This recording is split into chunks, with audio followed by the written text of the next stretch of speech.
Ayahku adalah dewa perang. Bab 611. Layak menjadi pencuri dewi. Dia mengoperasikan 4 atau 5 alat dan menggunakan data teknologi tinggi untuk membuka kunci pintu. Segera, pintu brankas yang berat dibuka. Isinya sesuatu yang seputih perak. Ketika Ling Yuiwei melihat ini, dia langsung berseru. Wow, banyak sekali platinumnya. Platinum ini setidaknya bernilai puluhan juta. Aku menginginkannya. Kemudian, dia didorong oleh Guan Qianjun, cepat buka kotak berikutnya untukku. Kotak-kotak berkode baru ini berkisar dari besar hingga kecil. Tentu saja, tidak perlu membuka yang lebih kecil. Hanya dengan memecahkan porselen biru dan putih barulah bisa dimasukkan. Ling Yuiwei tampak terluka dan bergumam untuk membuka kotak lainnya. 20 menit telah berlalu saat kami mencapai kotak kelima yang sesuai. Ada suara bising di pintu rumah harta karun. Rupanya banyak orang yang datang lagi. Samar-samar, saya bisa mendengar mereka mendiskusikan cara memutus saklar. Seseorang berteriak, aneh. Sistem jaringan listrik kita tidak memiliki pengaturan ajaib. Bisakah berubah menjadi pintu listrik di pintu masuk rumah harta karun? Ling Yuiwei, ini. Dia tampak semakin terluka. Air mata akan mengalir keluar. Dia bergumam, aku tahu kamu berbohong padaku. Tidak ada pria baik di dunia ini. Mulut pria sangat penipu. Lalu dia berseru. Hei, Guan-Guan, lihat. Sudah waktunya kamu memberi hadiah padaku dengan pantas. Apakah ini porselen biru dan putihmu? Saking antusiasnya, ia langsung memberi ruang. Guan Qianjun membungkuk untuk melihat dan tersenyum geli. Yang tertata rapi di brankas ini adalah porselen biru putih. Ada juga beberapa bantalan pelindung yang terbuat dari kapas murni yang ditambahkan di sekelilingnya agar tidak rusak. Guan Qianjun mengulurkan tangan dan mengeluarkannya, dan segera wajahnya berubah warna. Dia berkata dengan suara yang dalam, ini bukan porselen biru dan putih milikku. Apa? Bukankah itu porselen biru dan putihmu? Ling Yuiwei tertegun, bagaimana mungkin itu bukan milikmu? Menurut nama mereknya, itu dipasang beberapa hari ini, jadi itu seharusnya menjadi milikmu. Kamu juga menggambarkan penampilannya kepadaku sebelumnya. Lihatlah warna dan ukurannya. Guan Qianjun memasang ekspresi muram di wajahnya dan melemparkan porselen biru dan putih itu langsung ke Ling Yuiwei. Dia tampak acuh tak acuh, tidak takut merusaknya. Ling Yuiwei segera mengambilnya dan berkata dengan marah, ini adalah porselen biru dan putih yang kamu beli dengan ratusan juta dolar. Bagaimana jika aku tidak menangkapnya? Hei, ada yang tidak beres di tangan. Berbicara tentang ini, dia tertegun sejenak dan memeriksanya dengan cepat. Dia memang pantas menjadi dewi pencuri dari sekte Miaoshu, dan dia sebenarnya tahu banyak tentang barang antik. Dia memeriksanya sebentar dan kemudian segera berkata, ini adalah porselen biru dan putih palsu. Meskipun berharga, paling banyak hanya 20 hingga 30 ribu yuan. Tidak layak disimpan di sumur seperti itu menjaga rumah harta karun bawah tanah. Mungkinkah kita tertipu? Begitu kata-kata itu keluar, tiba-tiba terdengar suara desahan di langit-langit, seolah-olah ada sesuatu yang terangkat, dan ada sesuatu yang jatuh. Kedua orang itu tanpa sadar mendongak. Plafon rumah harta karun ini cukup tinggi, 5 meter penuh. Jika dijadikan apartemen bisa dibuat dupleks. Langit-langit tiba-tiba runtuh dan menghantam mereka berdua dengan keras. Ada jaring di atas untuk menjebak Guan Qianjun dan Ling Yuiwei. Hal yang paling menakutkan adalah, ini kawat berduri. Bagian atasnya juga ditumbuhi duri besi yang padat dan sangat tajam. Dalam sekejap mata, kawat berduri itu menimpa kedua orang tersebut. Tiba-tiba, Ling Yuiwei berteriak kesakitan, wajahku. Dia tanpa sadar mengangkat tangannya untuk menyentuh wajahnya, yang langsung tertusuk oleh beberapa duri besi dan menjadi kabur karena darah. Kawat berduri yang mengerikan ini. Itu menutupi semuanya, dan ketika dia mengangkat tangannya, lengannya yang halus terpotong dengan beberapa luka berdarah oleh duri besi. Ling Yuiwei berteriak kesakitan, suaranya penuh ketakutan. Wajahku ditusuk dan dibelah. Sakit sekali. Apakah aku akan cacat? Guan Qianjun, apa yang harus aku lakukan? Tentu saja Guan Qianjun juga dilindungi oleh kawat berduri. Tetapi, tubuhnya tiba-tiba memancarkan semburan cahaya keemasan pucat, menjadi seperti arhat emas. Duri besi itu tidak menembus tubuh dewa perang tertinggi. Dan kali ini, wajah dewa perang tertinggi sudah menunjukkan niat membunuh yang tak terbatas. Dia berkata perlahan, ternyata kita benar-benar jatuh ke dalam jebakan. Dia tiba-tiba mengangkat tangannya dan langsung meraih pagar kawat berduri. Dia benar-benar mengabaikan duri besi tajam yang menusuk telapak tangannya. Sangga pagar kawat berduri dan ayunkan ke sisi lain, usahakan untuk tidak melukai Ling Yuiwei dan menariknya.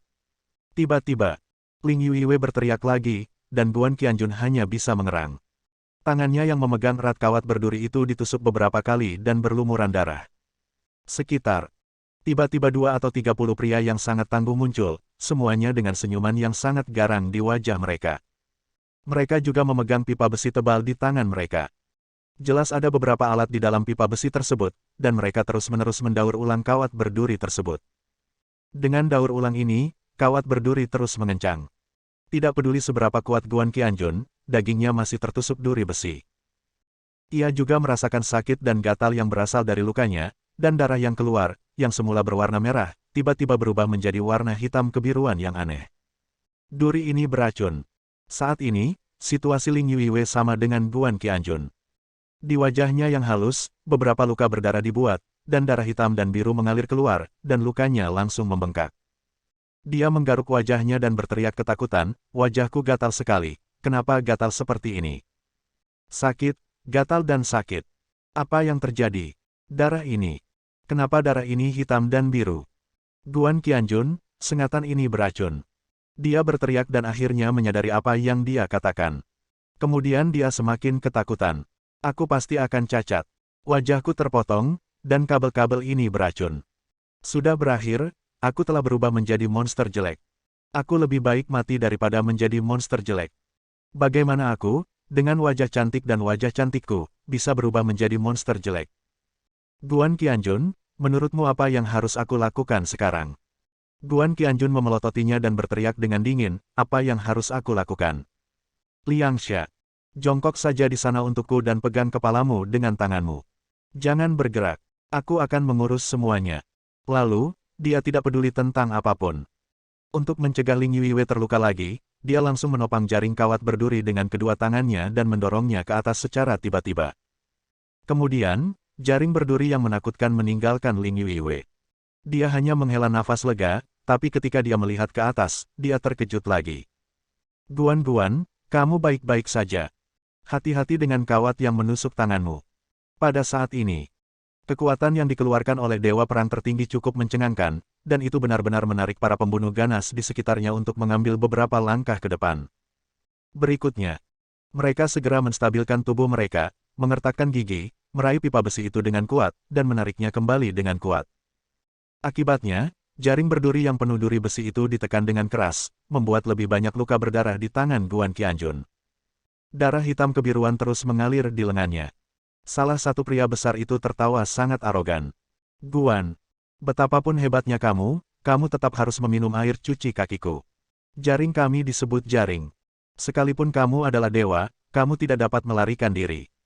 Bahkan jika kamu cukup beruntung untuk melarikan diri, selama kamu mendapat potongan kecil saja di kawat, kamu akan diracuni dan mati. Racun ini mengandung lebih dari 70 jenis bisa ular. Namanya racun penghancur dewa, pernahkah kamu mendengarnya? Racun ini termasuk dalam 5 besar dari 10 obat yang paling dilarang di Kerajaan Naga.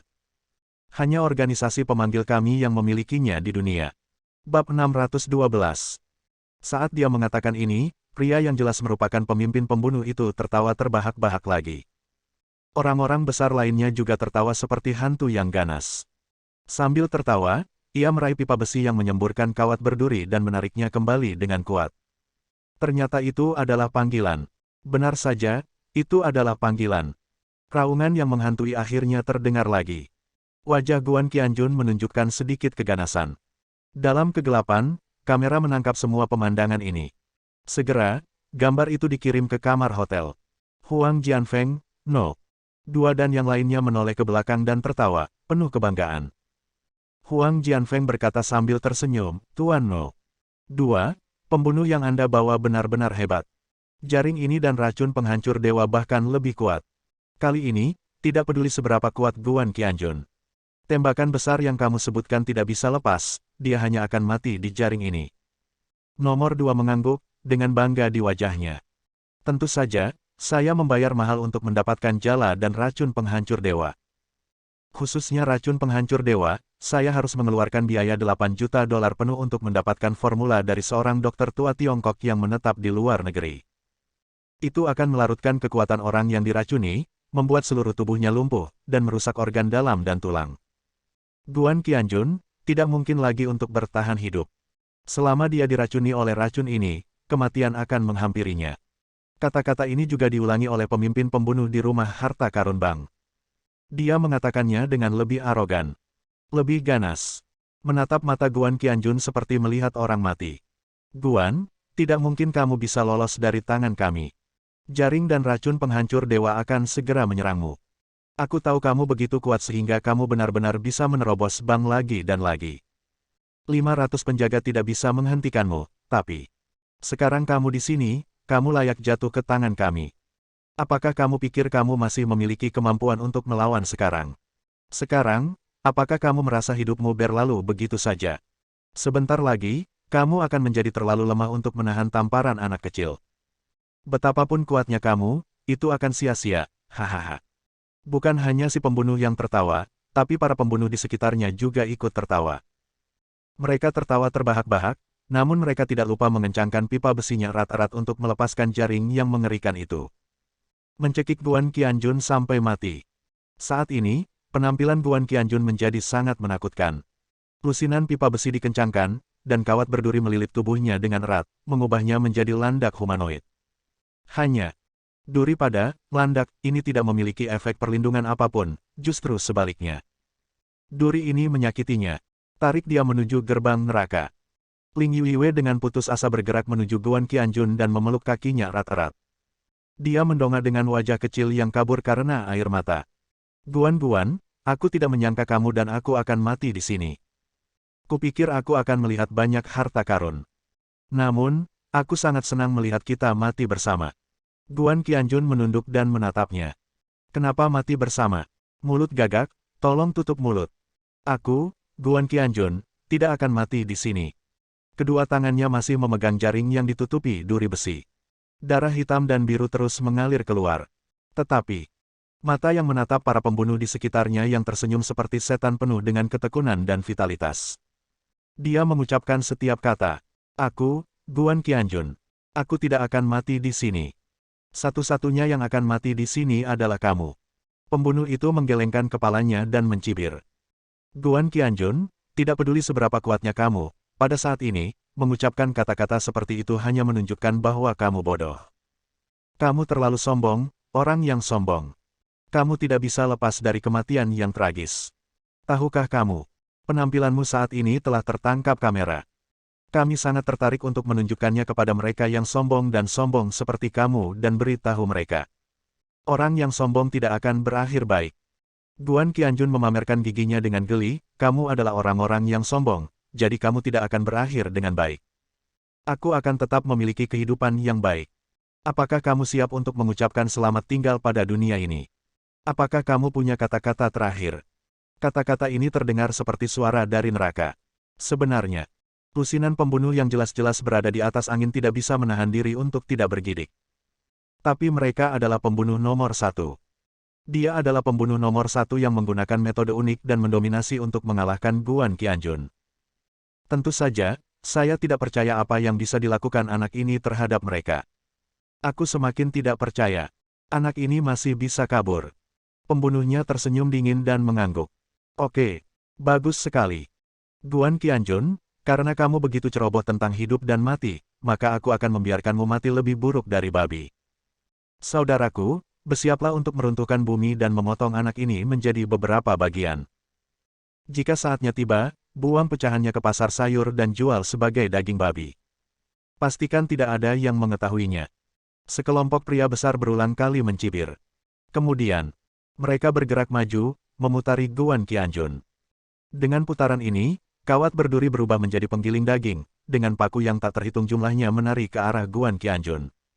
Dan di kamar hotel, nomor 2, yang melihat semua ini melalui kamera, menggelengkan kepalanya. Jika Guan Qianjun ini benar-benar orang besar, saya akan sangat kecewa. Bagaimana bisa ada orang besar yang bodoh seperti itu? Huang Jianfeng tertawa, Tuan No. 2, Menurut saya dia sama sekali bukan orang yang hebat. Bahkan jika dia adalah orang yang hebat, bagaimana dia bisa melarikan diri dan naik ke surga di bawah tangan Anda? Dia mati hari ini. Kita pasti akan berhasil. Setelah membunuhnya, kita bisa menggunakan porselen biru dan putih asli untuk menemukan harta karun itu. Atasan pasti akan menghargai kita dan memberi kita hadiah.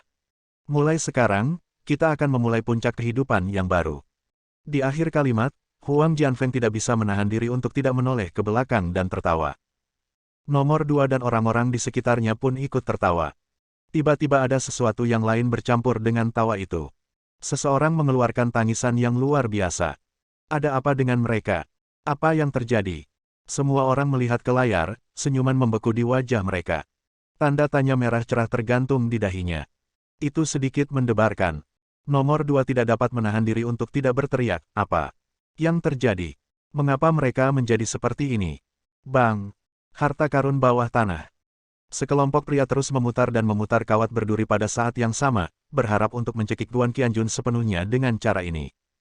Tiba-tiba, kawat berduri itu menyambar dengan kilat. Seperti jaring laba-laba, ia terus menukik. Tiba-tiba, ia menembus tubuh setiap pembunuh. Momen. Seolah tersambar petir, si pembunuh tiba-tiba mengangkat kakinya dari tanah dan melompat. Lalu mereka jatuh lagi ke tanah. Kemudian dia melompat lagi dan jatuh ke tanah lagi. Ini seperti bermain trampolin.